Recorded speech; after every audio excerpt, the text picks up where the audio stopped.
What am I going to say? I don't know. Hi, welcome. My name is George Thornton, and I am a advanced Cicerone and a national ranked BJCP judge. And today I would like to share a beautiful beer with you. This is a beer from Aecht Schlenkerla in Bamberg, Germany. And if you're not familiar with this brand or with this brewery or with this style, I highly recommend you go check it out. Even if you think what I'm about to say sounds weird, you should go try this. This is a smoked lager. Schlenkerla is one of the last remaining of the very traditional style of making smoked beers. Instead of using the beechwood smoke, which is their kind of house beechwood, or their house wood they would use for most of their smoked beers, they are using the cherry wood for their smoke. The beechwood tends to have a bit more of a spicy character to it, whereas the cherry wood gives a little bit of a fruity character to it. And this is going to be a bit more of a red ale, or a red lager, I should say. A little bit more of like a malt character to it, but they also make a fantastic Märzen, etc. But even their Hefeweizen is just incredible. So if this sounds odd to you, the idea of smoke in a beer, I would just challenge you to give it a go. And keep in mind that you do love smoky flavor things like, barbecue, or even like, the way fire and heat can play a role in kind of crisp veggies and that sort of stuff. So keep that in mind. If having the beer on its own sounds intense, then grab some cool cheeses or some cool, try pairing it with a meal, even like a burger or a pizza. Just whatever your favorite food is. Try pairing some smoked beer with and see how it goes. That said, like most things, American interpretations of these styles tend to be a bit more intense, a bit more bold, a bit more sort of kind of like got to hit you over the head sort of mentality. If you can get your hand on some of the classic examples that are made in Germany, they do tend to be a bit more delicate, more nuanced. The balance is, I would say, more thoughtful in terms of you can actually taste the malt sweetiness, or the sweet maltiness. You can get the bready and the sort of almost like touch of caramel, that sort of thing. So definitely worth trying. All right, that's enough of an intro about this beer. Let's do a quick little review. Beautiful, wunderbar. So we have a just beautiful reddish hue, bit of auburn in there. You might call this amber. When I say amber, I think of Jurassic Park and the little mosquito stuck in the amber. This is pretty much like that, more or less, maybe a little darker. The label does say Rotbier, which would be like red beer, and this is a good kind of description of that. Just a touch red in there. Nice, beautiful aroma of cherry wood. So if you've ever done any barbecue or any sort of cooking with wood, or even like kind of campfire sort of stuff, and maybe you had cherry wood and you use that familiar aroma. Yeah, so cherry wood, which to me smells a little sweet. It's got a touch of that kind of cherry, but even like a hint of apple, like red apple, and the malt is underneath there as well. The intensity of the malt overall, which includes the smoke characteristic, is medium. It's moderate. It's not too big. It's not too impactful, powerful, but it's moderate, and it includes up front is really that smokiness that we described, and in the back there's a little touch of honey, graham cracker, raw dough, bread crust, or toasted bread crust especially, and just I love that smell. There is a slight medicinal characteristic to it, because those same things that we associate with some of these kind of medicinal characteristics are kind of related to these phenol compounds, and smoke is a phenol compound. So there might be elements of that kind of remind you of that. Just push those aside, but it's there, so I'll comment on it.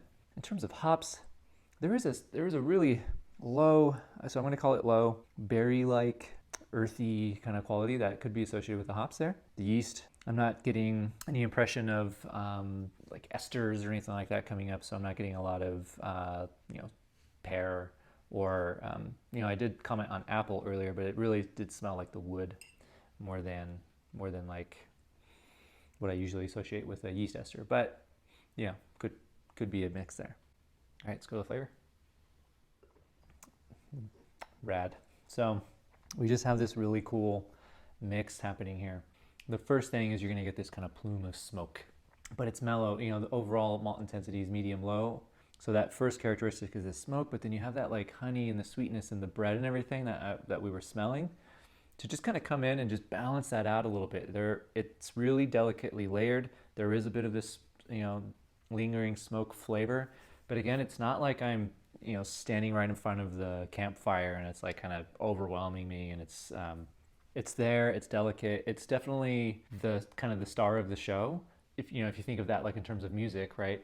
You can have the star of the show could be someone who's singing with a very delicate voice, or is in an ensemble that's kind of very relaxing and kind of mellow, or the star of the show could be someone that's like, more aggressive and loud and angry, right? This is more of the former than the latter. It's the smoke is there. It's really the thing that is being presented to us as like the special part of this beer, but it's balanced. I can hear the other notes. I can hear the other voices from the other malt characteristics, and even a little touch fruity hop character. Very dry finish. My perception of the bitterness is that it's low. There's a little bit of astringency that could be coming from these these smoky phenols that can give me the impression of bitterness or astringency as well. But they're working together, and that's the thing when you have centuries of experience in a brewery like this. Things that are traditional tend to be very well balanced. They tend to incorporate the flavors, maybe showcase the local flavors and processes, but they're not trying to hit you over the head with it. And that's the difference when you try brewers who are attempting to be more, in line and balanced than brewers who are really trying to like overwhelm your senses. You can do so many things with flavor as long as it's balanced and as long as overall the volume is just kind of low enough so that it's not really hurting your ears too much. So as I'm chatting and I'm kind of thinking about how this beer is wrapping up, I can get a little bit more of that like cherry fruitiness just in the very, very end of the finish. And then that is leaving me with this nice dry palate. There's a bit of like this almost tannic-like, very, very, very subtle kind of drying sensation that's, this is going to come from the phenol, from the smoke. It's maybe be enhanced by some of, a little hop derived astringency, and that's just now making me want to go in for the next sip, which is fantastic because this is a 4.6% beer. So go for it, enjoy it. It's quaffable. Talking about it like a smoked beer that's quaffable, that you actually want to like gulp and really enjoy. When I picture this too, earlier I mentioned pizza, and immediately what popped in my mind is when you have like a really good like wood-fired oven pizza and you got the little like bits of char on the crust of the pizza. I was like, oh, that'll marry with that. They might actually serve to cancel each other out a little bit. Like will tend to calm like, so smoky flavors will tend to calm smoky flavors. And as I do that, that might help the veggies or like the tomato sauce like pop even more.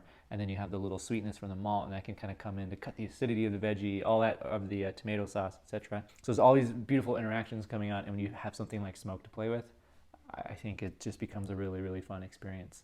And I would even try this with a cheesecake or something. Like try just experimenting with some of the sweeter flavors as well, and see what happens when you combine smoke with sweet. I think you'll find some kind of fun interactions in there that'll just kind of help you feel connected to the thing you're enjoying. Which in this case, I hope you get to try this beer very soon. The Aecht Schlenkerla and the Weichsel, the Aecht Schlenkerla Weichsel. Hopefully my accent's decent on that. But 4.6% Rotbier, or red beer, so kind of red concoction, smoked cherry wood. Fantastic. See you next time. Don't forget to please just hit like, subscribe. Nice and easy, right? And that'll help me build more followers and help connect more people with our favorite beverage, which is beer, and with travel experiences, etc. And here to educate and help you learn on your journey of just a beer appreciation. So leave a comment if there's something you would like me to try, or beer you'd like me to taste, or something related to beer you'd like me to talk about, and I'm happy to do it. Thank you. Bye. Ciao.